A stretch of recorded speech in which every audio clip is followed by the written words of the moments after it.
Hey, Stan Tall with Dave Brown. So, big question, obviously people are curious, like, what's this impact been on your families? It's a great question. It's been super hard.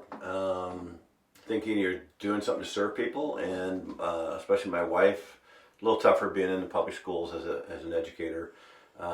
It's really frustrating to have people be so mean. Yeah, for me too, our kids get dirty looks when you're at the store and someone that doesn't talk to you anymore, and play dates that they used to have that nope, we're not playing with that family anymore because they don't like me anymore. And for my husband, he worried so much about my safety. He would go to school boards with me and kind of stand in the back because he was afraid for a while that people were going to get crazy. Yeah. So, Yeah. What was the biggest impact you feel like you guys have made, maybe a particular issue that came up that you were really very proud of? I think the biggest thing, getting the focus back. I grew up here in this town. I went to schools here. My kids went to school here, and then working here for 20 years, and then being on the school board. You see a lot of things go up and down. That's education. It's up and down. I think the biggest thing we did, we came in at an incredibly difficult time. Brian Shannon and I did. Then Raquel joined later. The world was different, and so it wasn't the same as being on the school board 5-8 years ago. I've talked to people like that, and they weren't dealing with the same issues. I think for me though, we had to get rid of the superintendent we had. His agenda was extremely selfish, and it wasn't about kids, and it wasn't about staff. It was the current, big time progressive agenda, and it was a tough navigate. It's nothing was looking forward to be a part of. We hired our new superintendent, Steve Phillips, and he's been a great addition to the school district, and all the people he brought with him. I think that was our biggest thing we did. yeah, I stepped in right when we were about to do interviews, so it was really interesting to go into, the districts where these candidates were working, and, to hear about one and the other. And truly, I think I take it as my proudest accomplishment that I was very like, this is the guy. This is the guy that we need to hire. I know that there are others that some may want or not, and I was like, no, this guy has no ties with Newberg. This guy is going to come here fresh. Yeah, there's some controversy about his past, but not the truth. It's just this meanness going around, and he's done a great job. He's been doing a great job. He really brought the focus back into student achievement. Let's make sure that we're raising the bar for these kids and that they are going to be better as they go through our school, not dumbed down. They are going to get better, and that's what I wanted, and it's happening right now. What do you say to people who want to run?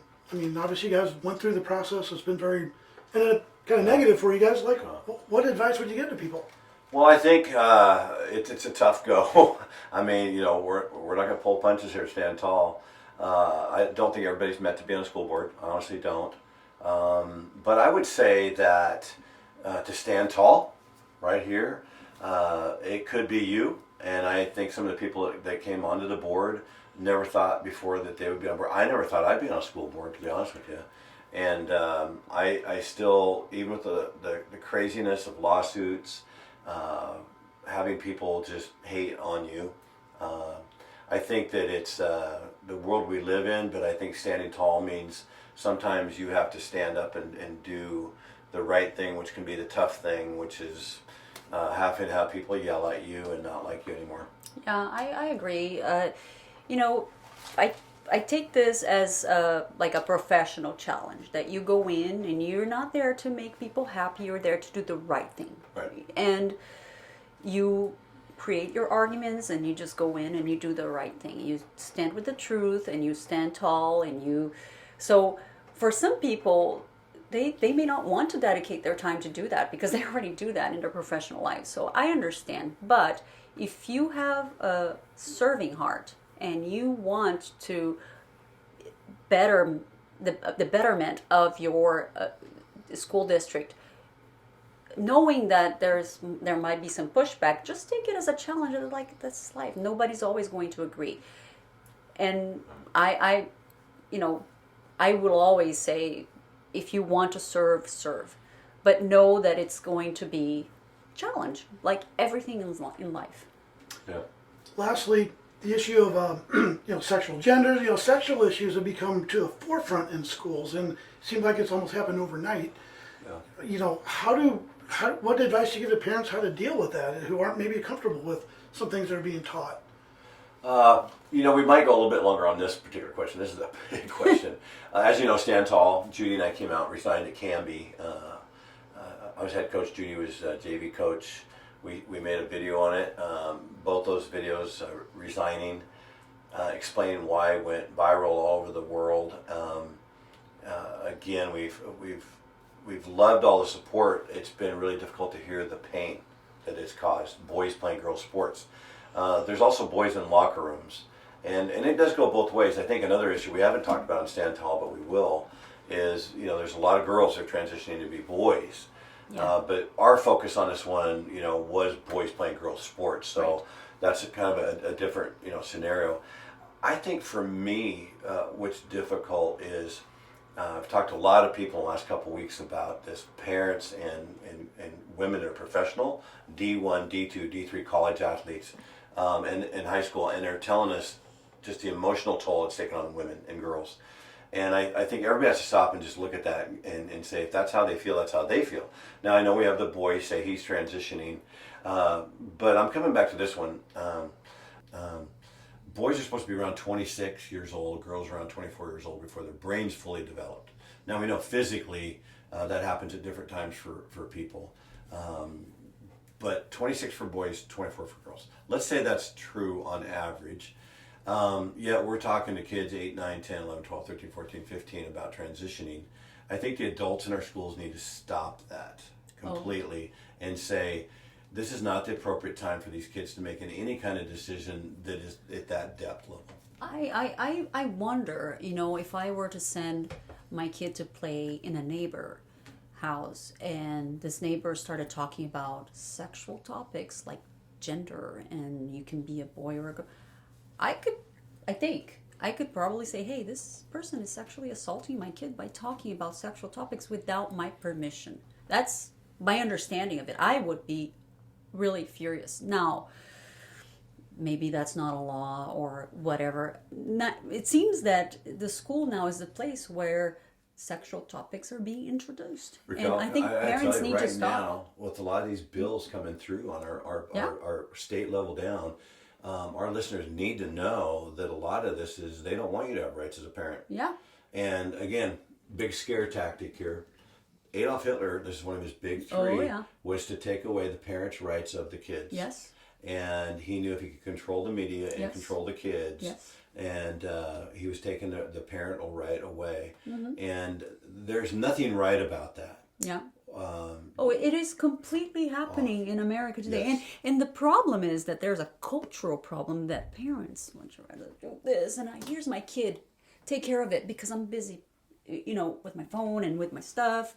So it's a dual thing. Government wants to take care of your children, and parents are like, oh, this is very complex, very complicated. I'm just going to put you in school for 8 hours, and then I don't have to worry about it. Parents, you need to be in close touch with your kids. You are responsible for your kids. You need to know everything that's happening in their classroom. And if you find out that there is going to be something that you're like, hey, I don't want this teacher talking to my kids about this, you pull them out. You say, hey, my kid's not going to watch that. And they stay home and they do something else. You as a parent, you have the right to say, my kid's not going to watch that class. Raquel, I think too, though, this whole opt-out thing is BS because, no kid wants to be, identified as that kid. Right. And they don't want their parent in school after middle school. And so they don't say anything. But in the reality today is that today, can we make these classes not happen? No. So right now, that's the instrument that we have. We need to make sure that from the state up, these are not in the classroom and that stuff. So it's a whole new thing. Stand Tall. We're gonna face it one more time on it. Stand Tall with Dave Brown. We're here with Raquel Peregino de Brito. Oh, you said it right Three times in a row. Nice. And we are going to speak a little bit more to this because this is such a tough subject. Yeah. So again, Stand Tall with Dave Brown. We're gonna take a break.